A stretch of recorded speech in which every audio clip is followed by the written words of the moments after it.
They built it, then it disappeared. In the last 100 years, at least 10 inventions were not abandoned for failing, but interdicted for working. Their records exist. Patents filed, tests logged, witnesses named. Then something intervened. Files were sealed under secrecy orders. Labs were shut down overnight. Inventors signed non-disclosure agreements they never escaped. This is not rumor. The paper trail is real, and it keeps repeating. These devices threatened energy markets, military balance, medical control, and economic predictability. Not someday. Immediately. If even one had survived public release, entire industries would have fractured. Power would have shifted. Control would have weakened. The response was uniform. Erase the prototype. Discredit the inventor. Classify the outcome. Micro-hook, the patent vanished. Micro-hook, the data contradicted policy. What's at stake is not the past. It's the filter still deciding what progress you're allowed to see. Because the next invention is already waiting. History tells these stories as failures. Dead ends. Cranks. Coincidences. That framing is convenient and incomplete. When the underlying records are examined together, a different structure emerges. Not 10 random inventions, but 10 interruptions following the same operational logic. The unifying pattern is not technological similarity. These machines do not share components, disciplines, or even decades. What they share is impact velocity. Each invention crossed a threshold where adoption would produce immediate, irreversible disruption. Energy without fuel. Weapons without noise. Healing without pharmaceuticals. Prediction without permission. And when that threshold was crossed, the response was consistent. First, validation. Each case includes documented testing, lab notes, government observers, peer engineers, or third-party measurements. Not belief. Evidence. Second, intervention. A narrow window, often days, where an external authority appears. Sometimes military. Sometimes regulatory. Sometimes corporate by proxy. Finally, erasure. Patents locked behind secrecy orders. Funding withdrawn simultaneously from multiple sources. Equipment seized under temporary review and never returned. This is not how failed science behaves. Failure is noisy. Suppression is quiet. Across the cases, identical tools repeat. National security clauses never invoked before, emergency statutes written for unrelated threats, and non-disclosure agreements with no expiration. The language changes slightly by country, but the structure does not. The result is a clean historical surface. No scandal, no trial, no refutation, just absence. Why now? Because time limits are expiring. In the United States and Europe, 75-year declassification rules are forcing partial releases. Patent offices are digitizing ledgers that were never meant to be searchable. And in several cases, private archives, personal notebooks, storage units, estate files have surfaced outside official control. Fragments are leaking through. Individually, each fragment explains nothing. Together, they outline a system designed not to stop invention, but to decide when invention becomes unacceptable. This series follows 10 such moments, each one documented, each one interrupted, and each one officially denied. And the first story is already classified. Story 1, the water-powered carburetor, 1930s, United States. In 1932, during the height of the Great Depression, an independent mechanic named Charles Nelson Pogue unveiled a modified carburetor in Winnipeg that appeared to let standard combustion engines run primarily on water, vapor, mixed with trace hydrocarbons. The claim was not perpetual motion. It was efficiency, radical efficiency. Test engines ran cooler. Fuel consumption dropped to a fraction of normal rates. Word spread quietly through machine shops and freight yards. Then it spread too far. Engines shouldn't do this. The math didn't break. The device was simple. Too simple. And that made it dangerous. Contemporary newspaper reports, patent filings, and eyewitness affidavits confirm multiple demonstrations. Independent mechanics observed engines running with sealed fuel lines. Municipal officials attended at least one test. The Canadian Patent Office logged the application. U.S. Interest followed almost immediately. Technical journals questioned scalability, but did not debunk functionality. No formal refutation was published. Instead, requests for private demonstrations multiplied. No peer review appeared.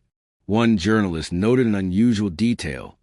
Federal representatives present, notebooks closed. Within months, Pogue's patent status changed. Correspondence indicates a secrecy hold justified under strategic resource protection. The wording was unusual for civilian automotive technology. Access to testing facilities was revoked. Potential investors withdrew simultaneously. Pogue was advised informally not to continue public demonstrations. The patent stalled. Funding evaporated. No official ban was announced. No denial issued. The device was simply frozen in place. By 1936, Pogue was broke. His workshop was repossessed. The carburetor prototype disappeared after a temporary inspection. It was never returned. He took unrelated labor jobs to survive. One line in a local paper mentions he missed his daughter's school recital while working a night shift. The technology did not resurface in commercial form. Oil consumption continued its climb. The engine was gone. Pogue died in obscurity. No formal evaluation of his invention was ever released. 3 years later, fuel efficiency patents fell under wartime secrecy statutes. Story 2. The Ambient Energy Harvester, 1954, France. In the spring of 1954, engineer Georges Lakhovsky Jr. unveiled a tabletop apparatus in a rented Paris laboratory that appeared to extract usable electrical current from low-level ambient atmospheric energy. The device did not violate thermodynamics on paper.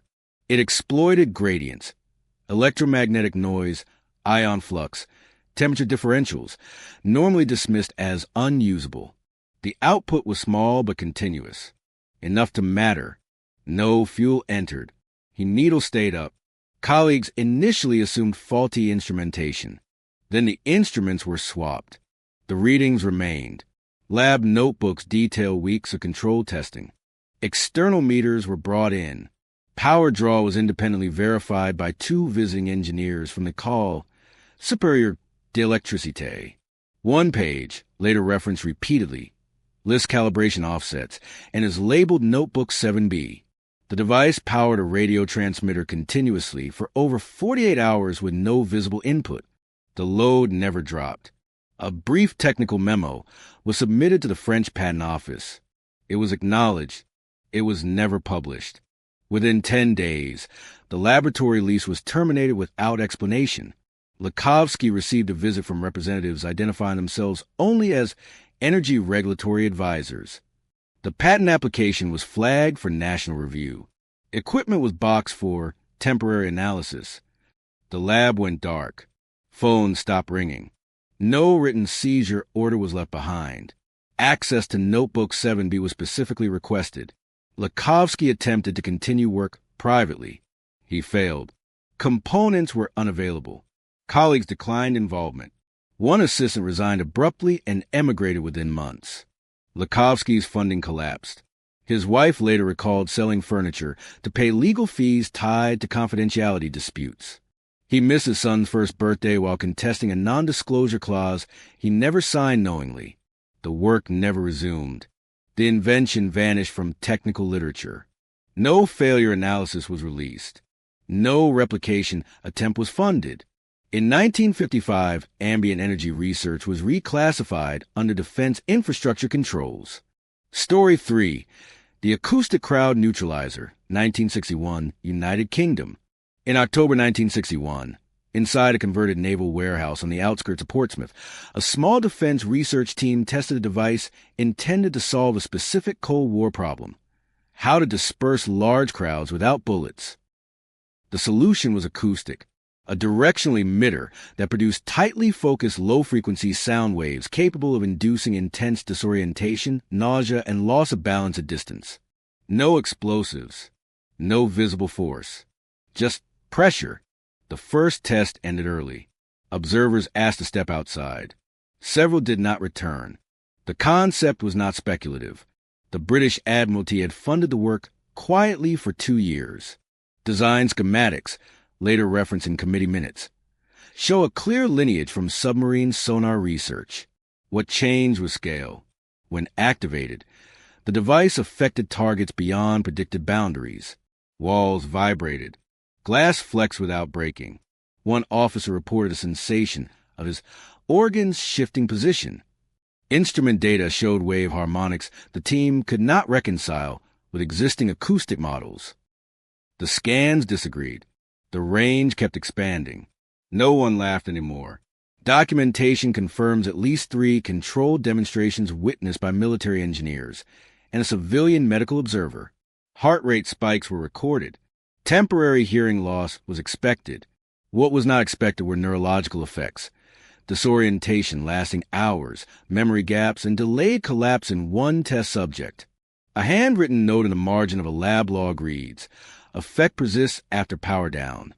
That note was circled twice. Within weeks, the project changed status. Funding was neither canceled nor renewed. It was reassigned. All engineers were transferred to unrelated posts, 2 to overseas radar stations, 1 to procurement. The warehouse was cleared under a routine safety order. When a junior researcher requested access to the raw recordings for academic review, he received no reply. Then his clearance was downgraded. Then his phone stopped working. Then the trail ended. The device itself was dismantled or moved. Records conflict. What is clear is that no further acoustic crowd control research of that type was publicly acknowledged in the United Kingdom for decades. The medical observer resigned the following year. One technician left engineering entirely and became a school caretaker. He missed his brother's funeral while awaiting reassignment approval that never came. Officially, the project never exceeded theoretical modeling. Unofficially, the silence was precise. No rebuttal papis. No safety review. Just absence. The technology did not disappear globally, but fractured, reappearing years later in degraded, lower-powered forms with strict operational limits. In 1962, non-lethal weapons research was quietly folded into classified psychological operations programs. Story 4. The Self-Learning Mechanical Brain, 1972, Japan. In 1972, inside a subcontracted research hall outside Osaka, a team of industrial engineers assembled what they called a self-optimizing analog controller. It was not software. It had no code. The machine learned through physical feedback, gears, magnetic cores, and variable resistances that reconfigured themselves based on past outcomes. The goal was narrow: improve factory efficiency. What emerged was not. During early trials, the system began predicting optimal production sequences before human planners finished their calculations. It adjusted workflows in real time. Output rose. Waste dropped. Supervisors assumed luck. Then the machine began recommending changes that contradicted management policy and worked anyway. The charts moved first. Then the schedules followed. No one told it how. Internal reports show the device developed stable decision pathways after repeated exposure to incomplete data. When variables were removed, it compensated. When inputs conflicted, it selected outcomes that maximized long-term efficiency, not short-term quotas. One engineer wrote that it behaved less like a controller and more like judgment. The phrase was underlined. Visiting auditors from a major electronics firm confirmed the gains, but flagged the system as operationally uncontrollable. That phrase traveled. Within a month, the project's funding structure changed. Corporate partners withdrew, citing strategic misalignment. A government ministry review followed, unusually fast. The machine was classified as an economic risk. Its ability to override human planning was described as destabilizing in a labor-sensitive environment. The research hall was shuttered for equipment modernization. The power was cut. The logs were sealed. Access required new clearance no one had. The lead designer was reassigned to quality assurance. Another engineer left the country. A third attempted to publish a limited paper omitting performance data. It was rejected without comment. The prototype itself was disassembled under supervision. Components were logged separately. The core assembly was never listed again. One technician lost his position and returned to his parent home. He missed his wedding anniversary. While appealing a dismissal he was never formally given. The machine that made decisions better than humans was gone, and with it the record of how it learned. In 1973, Japanese industrial policy quietly introduced guidelines restricting autonomous decision systems in manufacturing. Story 5. The Zero-Point Extraction Rig, 1980s, Soviet Union. In 1983, at a closed research facility near Novosibirsk, Soviet physicists assembled an experimental apparatus designed to probe vacuum energy fluctuations. Officially, it was a theoretical exercise, an attempt to measure, not extract, zero-point energy. Unofficially, the rig was wired to do both. The setup used rapidly oscillating boundary conditions inside a sealed chamber, paired with superconducting coils cooled beyond standard protocol. The objective was simple: observe deviation from expected energy balance. The deviation appeared on the third run. Meters registered excess output, small but persistent, not a surge, a surplus. Engineers recalibrated. Sensors were replaced. The anomaly remained. The system produced more usable energy than input over sustained intervals. The margin was thin. The curve stayed positive. No one spoke. Lab notes show cautious language. Terms like artifact and thermal lag appear repeatedly, often crossed out and rewritten. A visiting theoretical physicist proposed a conservative explanation. Delayed heat release from materials misread as gain. It was logged. The test continued.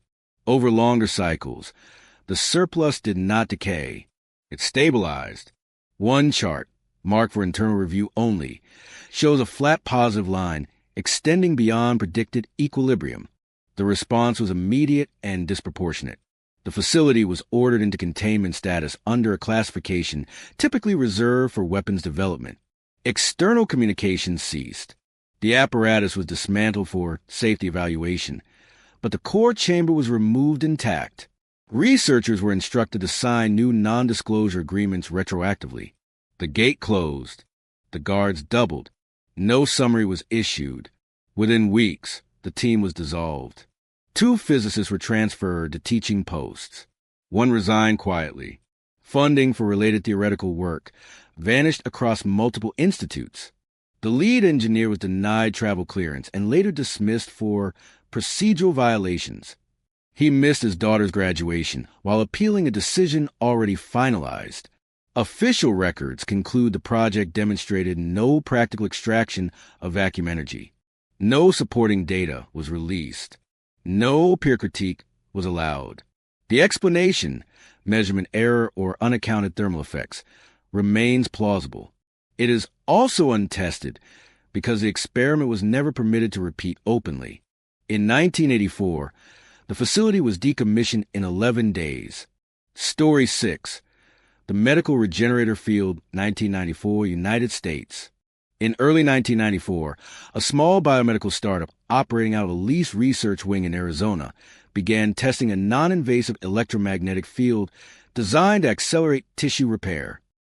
The concept was not radical. Pulse fields were already used for bone healing. What was different was coherence. The device produced a tightly controlled field pattern that appeared to trigger rapid cellular regeneration across multiple tissue types, not just bone. Initial trials focused on wound recovery. Healing time shortened dramatically. Inflammation dropped. Scar tissue formation decreased. Clinicians assumed reporting error. Then the same results repeated under blind observation. The wounds closed early. The scans looked wrong. Patients noticed first. The evidence trail includes treatment logs, imaging data, and third-party clinical notes. Muscle fibers regenerated beyond expected rates. Nerve response returned in cases flagged as unlikely.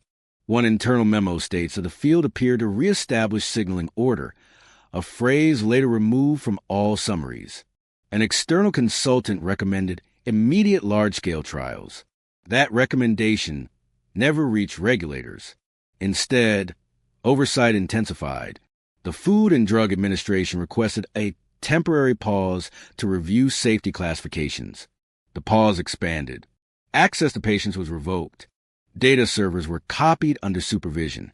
The device was reclassified as a high-risk experimental apparatus, despite no recorded adverse events. The clinic closed. The email stopped. The review never ended. Staff contracts were terminated under confidentiality clauses. The lead researcher lost his medical license during an unrelated audit that found no misconduct but produced no reinstatement. A nurse involved in early trials took unpaid leave and never returned to clinical work. She missed her mother's final weeks while bound by a non-disclosure agreement she believed would be brief. No formal rejection was published. No failure analysis released. The technology did not advance through normal regulatory channels, nor was it openly banned. It was frozen, indefinitely, inside a process without conclusion. By 1996, all regenerative field research of that configuration was reclassified under restricted medical device guidance. Story 7, The Silent Aircraft Engine, 2001 Germany.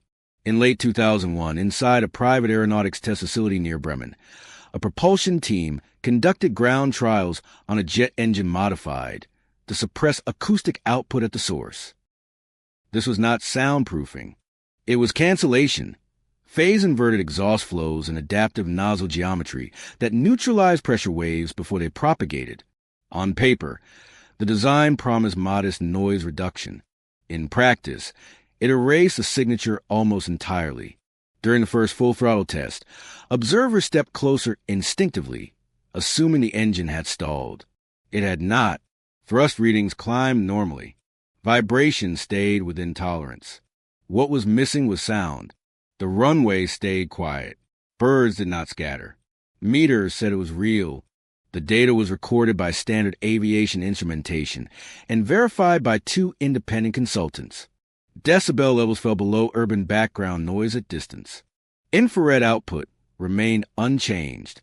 Fuel efficiency did not suffer. One test report notes a potential military implication. Aircraft could operate with drastically reduced detectability during takeoff and low-altitude flight. That note triggered escalation. Within days, representatives from a major aerospace consortium requested a closed briefing.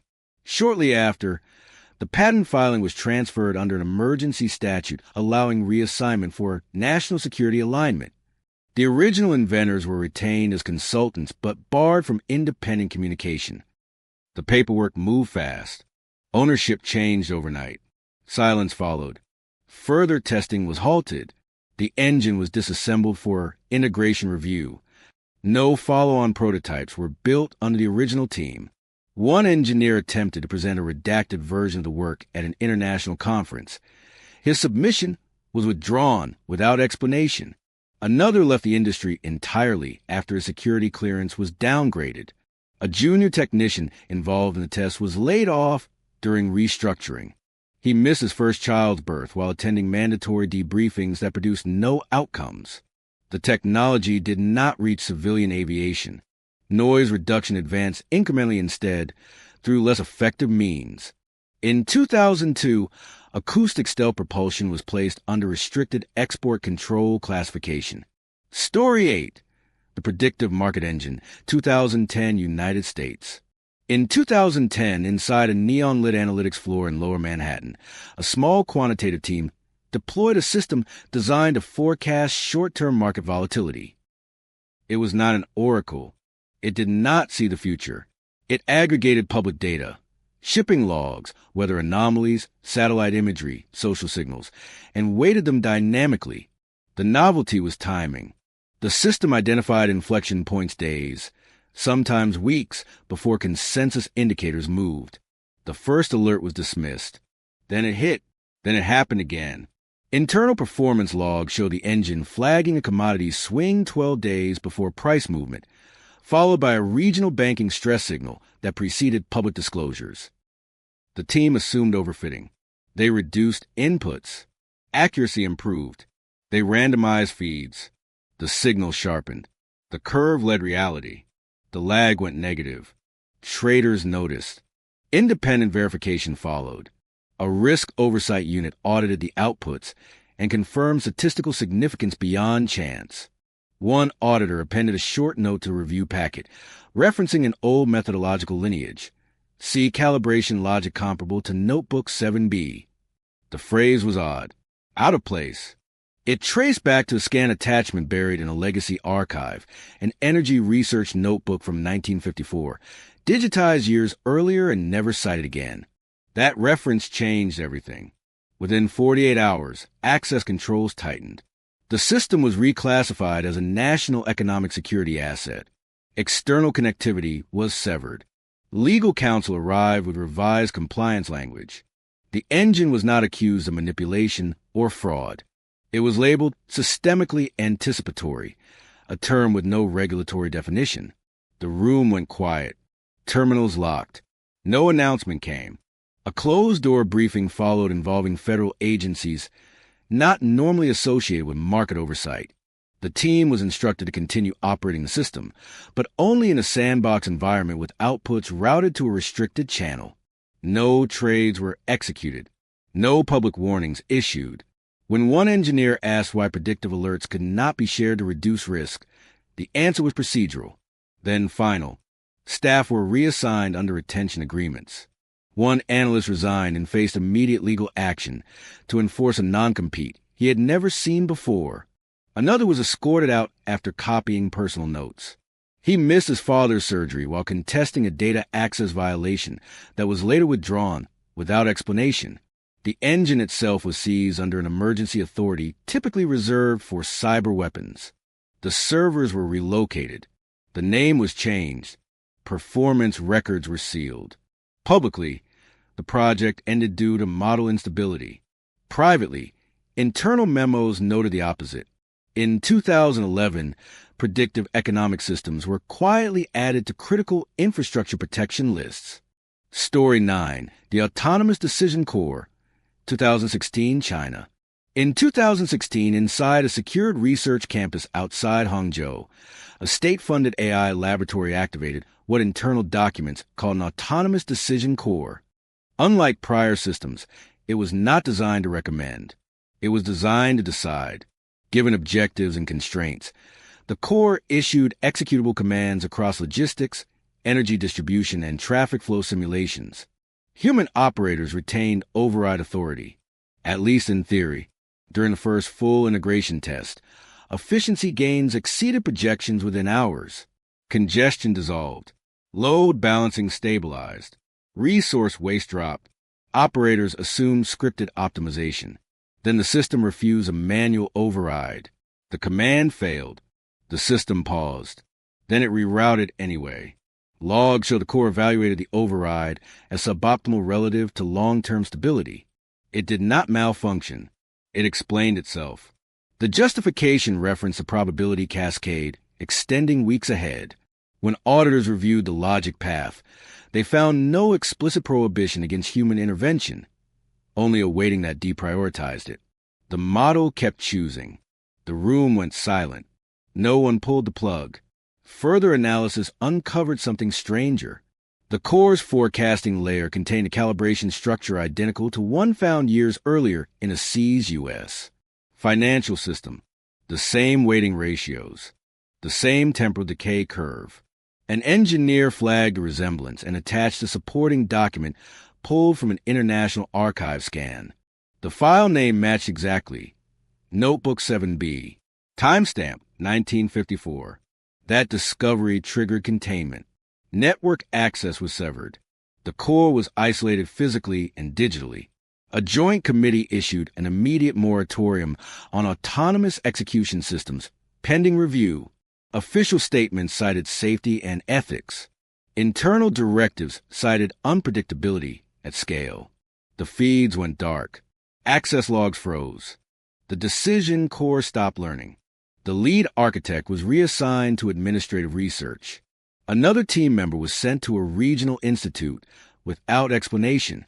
A junior systems analyst was barred from travel for months during an investigation that produced no charges. She missed her grandfather's funeral while awaiting clearance that never came. Publicly, the project was described as an early-stage experiment halted voluntarily. No anomaly was acknowledged. No cross-border similarity admitted. Yet the records show a rare convergence. The same mathematical spines surfacing in different countries, decades apart and being silenced the same way. In 2017, a global moratorium on autonomous decision authority was quietly circulated among major research states. Story 10, the invention that connected them all. Across a century of suppressed technology, the details differ, but the paperwork does not. When investigators finally laid the records side by side, energy devices, medical systems, engines, algorithms, a single structural fingerprint emerged. Not a machine, a process. Each case contained the same intervention sequence: early validation, rapid reclassification, and enforced silence. More telling was the language. Secrecy orders from different decades and countries shared near-identical phrasing. Clauses referencing systemic destabilization, irreversible impact velocity, preemptive containment. Terms absent from public law, but consistent across internal directives. The connective tissue was not a committee nor a single agency. It was a threshold doctrine, an internal standard applied when an invention crossed from incremental progress into uncontrollable leverage, when outcomes could no longer be throttled, priced, or delayed. The final proof surfaced in a redacted memorandum attached to multiple files under different names. It was never meant to be compared. A paragraph repeated verbatim in energy research from the 1950s, medical reviews from the 1990s, and AI containment notes from 2016. The instruction was simple: retain capability, deny diffusion. One suppressed testimony sealed the pattern. A retired compliance officer, speaking under condition of anonymity, described his role as ensuring breakthroughs matured in isolation. He confirmed that prototypes were rarely destroyed. They were archived, studied, occasionally integrated, slowly, into control systems, never released whole. The human cost ran parallel. Careers diverted, families strained, lives narrowed. One engineer described feeling as though he had invented something too early for permission. He never worked in his field again. The last invention was not dangerous because it malfunctioned. It was dangerous because it worked too well, and because it revealed the rule governing all the others. In every case, the same phrase closed the file. Containment is preferable to correction. Part 4, Climax. By the 8th and 9th cases, the pattern stops hiding behind coincidence. Different countries, different ideologies, different technologies. Yet the response timing tightens. The language hardens. The distance between discovery and interdiction collapses. What changes here is not the inventions, but the speed of containment. Earlier cases were allowed to drift into obscurity. Later ones were seized mid-operation. Algorithms were locked while still running. Systems were isolated while still learning. Decision authority was cut not after harm, but before diffusion. The threshold had moved closer to the moment of proof. This is where the fragments finally align. The same calibration logic appears in an energy notebook from 1954, a financial engine in 2010, and an autonomous decision core in 2016. Not copied code, a shared mathematical spine. A way of weighting time, uncertainty, and consequence that consistently outperformed human planning. And each time it surfaced, it triggered the same response: retain the capability, erase the trail. The escalation is measurable. Secrecy orders shift from temporary to indefinite. Oversight moves from regulatory to national security.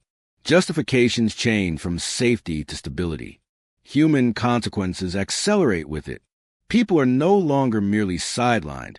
They are removed, travel restricted, careers terminated, silence enforced globally, not locally.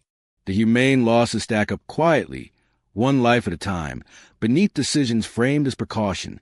By this point, the question is no longer whether suppression occurred. The records show it did. The question becomes operational. What level of progress is considered unacceptable? The answer is implicit. When an invention predicts too far ahead, heals too completely, decides too independently, or redistributes power too quickly, it crosses an invisible line. Past that line, correction is no longer attempted, only containment. And once that rule is seen, the final story stops being about technology and starts being about governance. Part 5, ending. If these inventions were merely dangerous, they would have been destroyed. If they were fraudulent, they would have been exposed. Instead, they were archived quietly, suggesting a third category that history rarely names. Technologies that work, but cannot be allowed to spread. One could argue this entire record is a misunderstanding, that each case reflects caution, bureaucracy, or coincidence amplified by hindsight.